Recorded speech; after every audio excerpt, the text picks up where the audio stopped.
The Pool Guy Podcast Show. The Pool Guy Podcast Show. The Pool Guy Podcast Show. Yeah! Hi, welcome to the Pool Guy Podcast Show. In this episode, I'm going to go over vinyl pool care. And the vinyl pool service is becoming more and more popular out there, not just with above ground pools, but also with in-ground vinyl.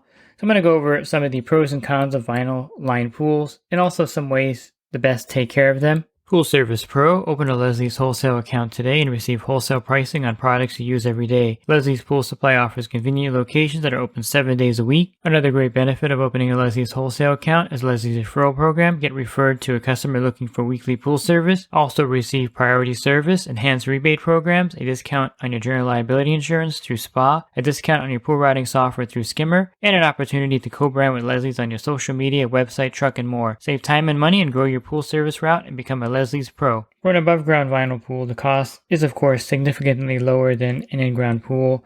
You can have a pretty good size above ground pool from $1,000 to $5,000, which is a fraction of what it would cost to put an in-ground pool in. The in-ground vinyl pools range from $30,000 to maybe $60,000, which is still a lot less expensive than a comparable size in-ground concrete or PebbleTech pool. The only drawback with the vinyl in-ground pools, you don't typically have an attached spa to it. But that's not a real big problem because you can just get a fiberglass spa, put it in your pool deck area, and that's perfectly fine. That works well. I'll start with the above ground pools, and the first problem you're going to have with an above ground pool is just the logistics of the above ground pool in shipping it and in manufacturing it. So when they put it in the pool store or at Costco or Walmart, they really can't sell it with full-size equipment because of the fact that there's no room for that in the box itself. It would make it really difficult to get that pool to your home and vice versa, to get it shipped to you with the gigantic equipment. It would be more or less a freight charge with the equipment if it was going to be full-size equipment for the pool, and no one's going to pay that for an above-ground pool. So what's shipped with the above-ground pool is usually a really tiny, dinky filter, maybe enough to filter a bathtub out, and then you have maybe a 1/4 horsepower pump, and that's about it. And so the first thing you want to do, of course, with the above ground pool of just about any size, anywhere from 3 to 10,000 gallons, is to put full-size equipment on there. Leslie's Pool Supply sells full-size equipment. You can find that also at your local pool supplier. You may be able to order some online, but you definitely want to put, depending on the pool size, if you have a 10,000 gallon above ground pool, I would definitely put a 150 or 200 square foot cartridge filter on there or larger, maybe a 300-pound sand filter, and then I would put a 1 horsepower pump on that thing to get the water circulating. And adding the equipment to the above ground pool is fairly easy. It's not a big deal to do, and it's pretty easy, plug and play with the, you just unscrew the unions or put new flex pipe on, and then you have full-size equipment. So for logistic purposes, they can't send or ship or store or stock or sell above ground pools with the full-size equipment. So therefore, when you get the above ground pool, the first thing you want to do is get real equipment for it. And it's not super expensive to get a pump and filter combo. You could probably get that for under $1,000 and be on your way to having a really good, viable above ground pool that's going to function a lot like an in-ground pool. The chemistry for the above ground pool is going to be very similar to what I'm going to discuss about the in-ground vinyl pool. So I'm going to switch gears and talk about in-ground vinyl pools, which aren't super popular in my area, but they're becoming more popular here in California, and they're definitely popular back east, Alabama, up the coast, east coast. You have a lot of in-ground liner pools. And typically the first thing I get asked is how long will a liner last? And typically you're going to get maybe 8 to 10 years out of it if you're lucky. I know the manufacturers say 10 to 15 years, but I haven't seen a vinyl in-ground pool last as long as 10 years. And mainly because of the chemistry and the UV rays and just the wear of it. I mean, the sun here is pretty powerful, and the area that wears out here typically is the top part that's exposed to the sun. This will fade, start to crack and tear, and then the liner will come off the pool. And this is very common. It's nothing that you can do about it. The sun's UV rays are extremely damaging to the vinyl surface, and that's the area where it's exposed, not the area that's under the water. And under the water, you have all the chemicals that go into the vinyl pool that will deteriorate the liner itself. Before I get too far, I want to mention a device that I really like and I think is an excellent device for your in-ground vinyl pool if you have a ladder. And this device is really simple. It's called the leaf bone net skimmer clip for your pool. Leaf bone leaf net skimmer clip. And basically this clips onto your ladder that goes into your in-ground vinyl pool.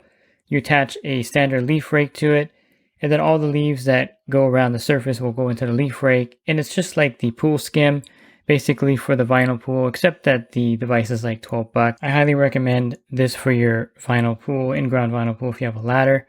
And then I recommend an automatic cleaner because vacuuming an in-ground vinyl pool and also an above-ground vinyl pool can be hazardous to the liner itself. It could get a tear in there, and this could be a problem. So you want to get an automatic cleaner. I prefer the bouncing type cleaners for the vinyl pool, so my go-to cleaner would be the Zodiac Ranger. I used to refer everyone to the Zodiac Wahoo, which was very similar to the Ranger, except that the Wahoo parts are really expensive, and then the back spur and all the other parts to it cost a lot of money. So I went to the Zodiac Ranger, where you have generic parts available, plus the parts aren't that expensive, and it lasts just as long as the Wahoo. So in my opinion, the Ranger is better than the Wahoo. Even though I used to sell a lot of Wahoos, I like the Ranger. Plus the name doesn't sound as corny, and I think the Ranger is just the ideal above ground pool cleaner and in-ground pool cleaner also. One thing you may have to do is leave the deflector shield off of the cleaner because that may get hung up on the ladder. Depending on if the ladder sits flush or not against the wall, they tend to hang up the deflector shields on these type of cleaners. The other cleaner I would recommend would be the Pentair Little Rebel. Little, not the regular Rebel, but it says LIL Rebel on there. And this is a smaller cleaner designed for in-ground or above-ground pools, I should say. And it works fairly well in an in-ground vinyl pool also. And the Little Rebel is a gear type cleaner, so it works a little differently than the bouncing cleaners. But regardless of which cleaner you go for, you can also do a robotic pool cleaner and go that direction and get a robotic pool cleaner. But regardless of which cleaner you go for, I think having an automatic cleaner really will extend the life of that liner. A lot of times the liner will tear when you go to clean the pool, skimming the bottom, or using a wheeled vacuum. Now you can use a brush vac in the bottom of the pool, but it takes forever to vacuum in a brush vac. So it's much better to have an automatic cleaner that can actually clean the pool, keep it clean, and avoid you having to put a manual vacuum head down there or skim the bottom with a leaf rake and possibly tear the liner. Now, as far as pool service goes, I'm always asked, hey, what about using a vacuum system in a vinyl pool? And I say, yes, you can use the vacuum system, but I would be very cautious if you're going to use a riptide in there because the riptide is really low to the ground. And I've even scraped regular gunite cement pools with the riptide. There's some pools where they have a weird slope, and I've scraped the front of the riptide on it. And if that was a vinyl pool, it probably would have tore the liner. So you want to be careful with the vacuum system you pick. I've used the bottom feeder with very little issues in a vinyl lined pool, in-ground vinyl lined pool. I was just really careful and I moved it along very gingerly, but those black wheels are pretty vinyl safe. It does have a lot of sharp edges, so make sure you take all the precautions when you're using the bottom feeder in an in-ground vinyl pool. But like I said, I've used it no problem. I haven't used a riptide because I'm afraid of scraping that on the bottom. I would say if you have a lot of vinyl pools on your route, to use the hammerhead or the power vac because they sit much higher off the ground. Probably the hammerhead would be my choice because it's pretty high off the ground. And even the power vac, if you can find one anywhere for sale, they're a little lower than the hammerhead. And so for me, the hammerhead would be the ideal vacuum system for in-ground vinyl pools just because it sits higher off the ground and you're very unlikely to tear that liner using the hammerhead vacuum system in that pool. And I briefly mentioned that you can tear the liner with a wheeled vacuum and a leaf rake, and you can do this pretty easily with a leaf rake if you're not careful. If you're using the leaf rake for cement pools or plaster pools and pebble tech pools, and you go to use it in the vinyl pool, make sure there's no jagged plastic areas or there's no metal exposed from the metal frame on the leaf rake, because that could easily tear the liner in a vinyl pool. When you go to brush a vinyl pool, just use a nylon pool brush. Don't use anything with any steel bristles in there or any kind of stainless steel brushes on there. So regular nylon brush. You're basically trying to really treat this vinyl pool carefully.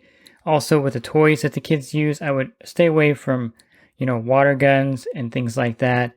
Anything that has sharp edges, stay away from.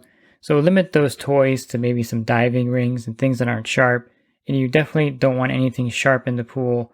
And Hot Wheel cars, things like that, can easily rip the liner of the vinyl pool. So the word is caution with the vinyl pool.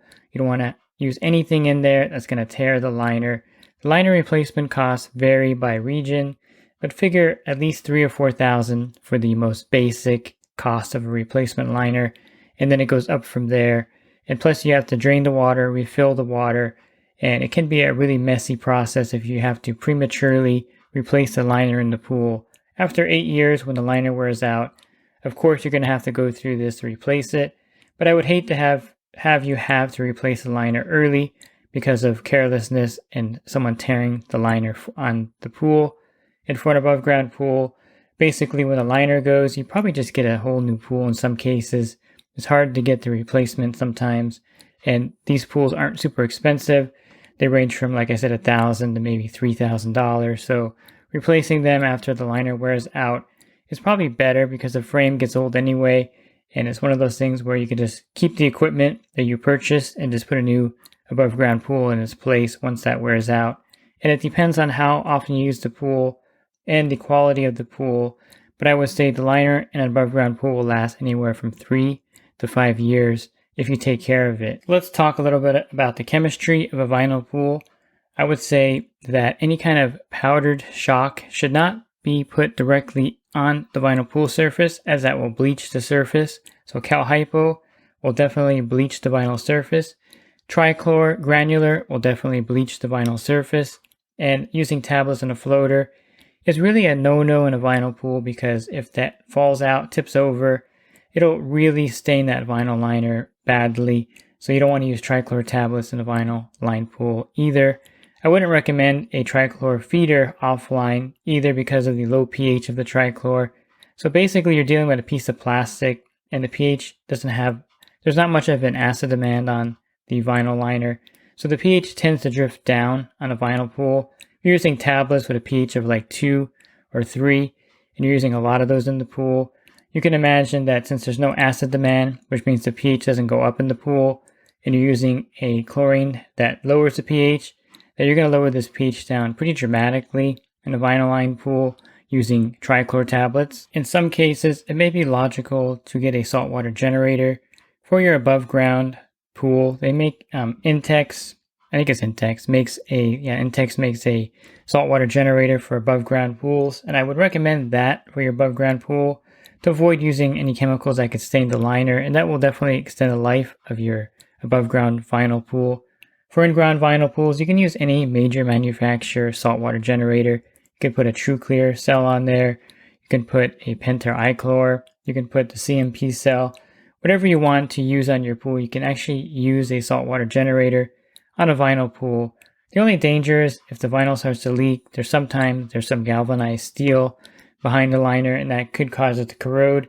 But if the liner's leaking, you'll notice right away that the water's going down, and you can patch that.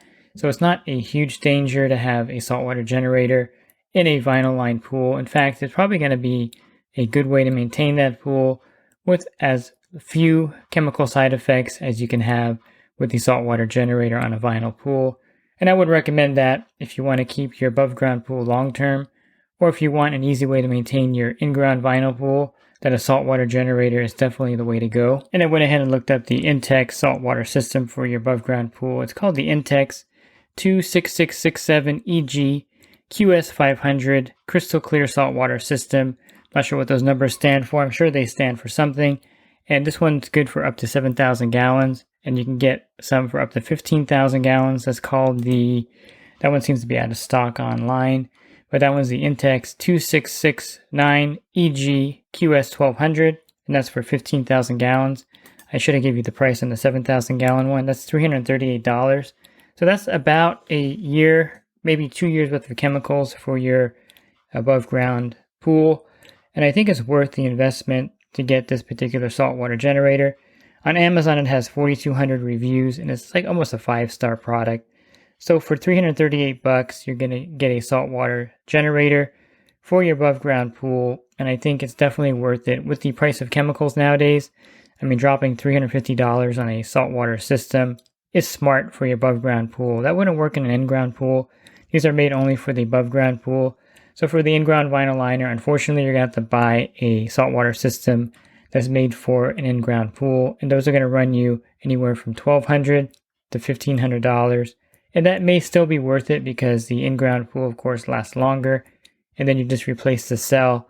It's not going to save you more, I should say, than the cost of chlorine, but it's going to make maintaining that vinyl liner pool a lot better. And again, although you're not saving any money on the chemical costs, it may extend the life of that liner by a year or two, thereby saving you the cost of the replacement liner, or at least pushing it out further. And of course, that's going to save you money because you're not going to replace as many liners over the years, because the saltwater generator is a really safe and effective way to introduce the chlorine to the vinyl lined pool without really having a lot of side effects to the water. The other two methods that I would suggest would be liquid chlorine and also Cal Hypo Tablets. The Cal Hypo Tablets are safe to put into the skimmer, and they will last about 7 days. Well, they should last 7 days, slow dissolving.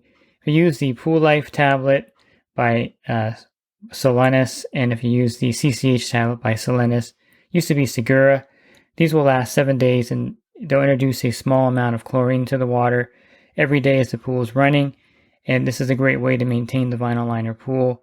Now, the side effect of the Cal Hypo is that it's going to add calcium to the pool, and for a vinyl liner pool, you want to keep the calcium level under 400 parts per million.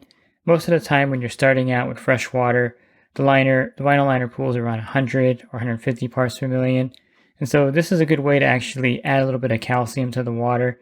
Using these Cal Hypo tablets, it'll add about 8 parts per million of calcium for every 10,000 gallons. So if you use a 20-pound bucket of the Cal Hypo tablets in one season in your in-ground vinyl pool, you're going to add 160 parts per million of calcium to it, and that's in a 10,000 gallon pool. So if your vinyl liner is 20,000 gallons, that means that you're adding about 80 parts per million of calcium to that pool. And so if the 400 parts per million is the limit, then if you started at 150 and you added, let's just say you had a 10,000 gallon pool, that means that you brought the calcium hardness up to 300 parts per million, which means you may need to do a partial drain the next season if you're using Cal Hypo. You don't want to drain too much of the water. I would just drain a few inches every week and refill it, and then drain a few more inches, because the calcium does not evaporate out of the pool. So the misnomer is that since you're adding water every week to the pool, that you're lowering the calcium, but that's not what happens, since the calcium doesn't actually evaporate with the water, it just stays in the pool. So what you're going to have to do is actually drain some water physically from the pool, and that will lower down the calcium level in a vinyl pool. And then you can't drain a huge amount of the pool, because then the vinyl could come loose from the side and tear. And you never really want to drain the entire vinyl liner pool, because then that will for sure tear the liner in most cases. If you're going to drain the vinyl pool, you want a professional who's licensed and certified to do that. But draining 2 or 3 inches every week is perfectly safe in the vinyl lined pool. And I've done this before and it's not a problem. And this will lower down the calcium if you're using Cal Hypo. Now, if you're using liquid chlorine, for every 1 gallon of 12.5% liquid chlorine that you're using in the pool, you're going to be adding about 17 parts per million of salt to the pool. And as you add salt to the pool, you increase the TDS, which at some point will be at a high enough level to where, again, you're going to have to partially drain that pool down, because you want the salt out of the water and lowering down the pool water, just the same as calcium, because the salt doesn't evaporate out of the pool either. And so you have to drain some of that pool out so that you can lower down the salt content of that pool. With the saltwater generator, you don't have to really worry about the salt content, because the water is converting that salt, or the saltwater generator, I should say, is converting that salt to chlorine, and having the salt in the water is a natural part of a saltwater generator in a saltwater pool. But having a high TDS level in a pool does do some kind of funky things with the water. It makes it hard to balance it sometimes. So without the saltwater generator, having a high salt level in the pool can be detrimental to balancing the water, so you have to partially drain that out. And that's why I recommend a saltwater generator, because it has the least side effects of adding calcium or adding salt to the water. Because with a saltwater generator, you're already adding salt to the water so that it can make the chlorine with the salt in the water. So that's, I think, the best formula, the Cal Hypo tablets and liquid chlorine, and the combination of both of those. So if you have Cal Hypo tablets and you want to shock the pool, I definitely recommend using liquid chlorine versus Cal Hypo shock. Number one, you risk staining the liner if you pour it directly in, which you shouldn't do, like I mentioned earlier.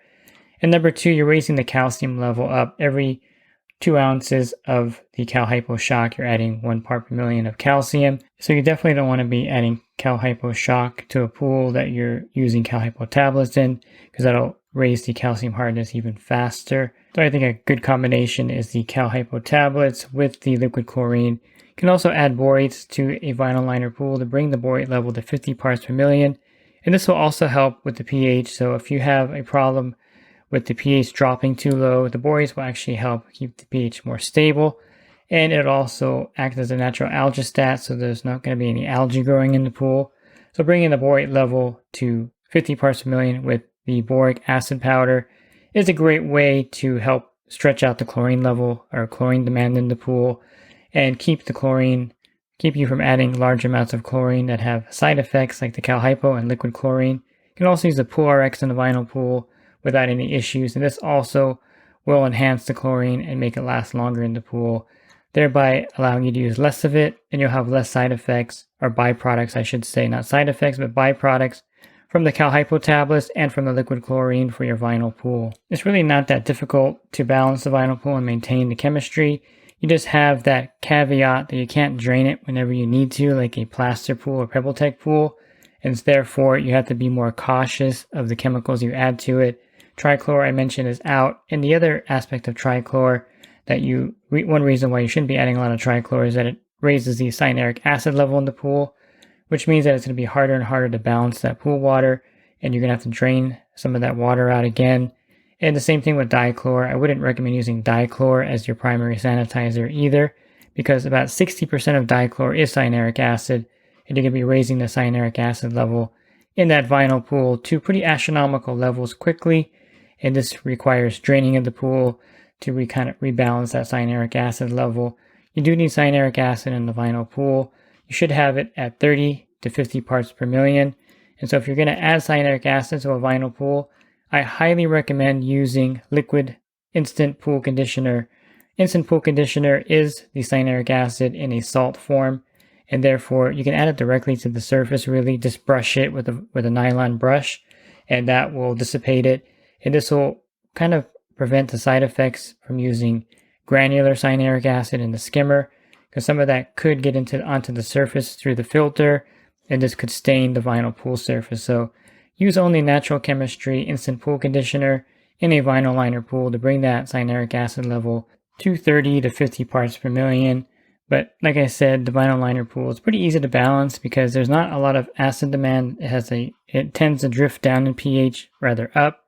So you may want to keep some 20-multein borax to raise the pH up in that pool, or some soda ash to keep the pH from going too low in that pool. But you'll be raising the pH versus lowering the pH. If you ever have to lower the pH down in a vinyl pool, you can safely use muriatic acid, and I wouldn't recommend any dry acid that could definitely stain the liner. So if you do need to bring the pH down in a vinyl pool, which is pretty rare, then you would use muriatic acid to do that, and not dry acid, which would stain the bottom of that vinyl liner. Pretty much anything that is a powdered chemical can stain the bottom of that vinyl liner, so you want to avoid that. Of course, soda ash won't stain it. It has really high pH, but I would introduce the soda ash directly into the skimmer with the pool running, just to prevent the water from getting cloudy. And balancing the vinyl liner pool, you're kind of doing the opposite of with an in-ground plaster pool or pebble tech pool. You're raising the pH in most cases, and the chlorine tends to stay in the pool a lot longer in a vinyl pool. For whatever reason, the vinyl seems to hold the chlorine better, and maybe it's just the pool surface type, but I find I'm not adding as much chlorine to a vinyl pool as I am to a regular plaster or pebble tech pool. If you're considering to put a vinyl liner pool in, or if you are considering to add those to your pool route, there's really not much to it. It's really easy to maintain, and I would suggest for the money saving aspects, an in-ground vinyl pool is a great product. I like the feel of it on your feet, and it's really soft. And of course they put sand in the in-ground pool too to give that soft feel. And I think an above ground pool with sand as a base really feels good on your feet also. And I think it's a great option and nothing to be afraid of. It's really easy to maintain if you just take the precautions I mentioned here. And I maintain in-ground vinyl pools on my pool route all the time without any issues and without tearing the liner. And caution is probably the key word here with the in-ground vinyl pool. If you're looking for other podcasts that I recorded, you can find them on my website, swimmingpoollearning.com. Just go to on the banner, click on the podcast icon. That'll take you to the podcast site. If you want to enhance your business, definitely consider my coaching program at poolguycoaching.com. Thanks for listening to this podcast. Have a great rest of your week, and God bless. Pool Service Pro. Open a Leslie's wholesale account today and receive wholesale pricing on products you use every day. Leslie's Pool Supply offers convenient locations that are open 7 days a week. Another great benefit of opening a Leslie's wholesale account is Leslie's referral program. Get referred to a customer looking for weekly pool service. Save time and money and grow your pool service route and become a Leslie's Pro.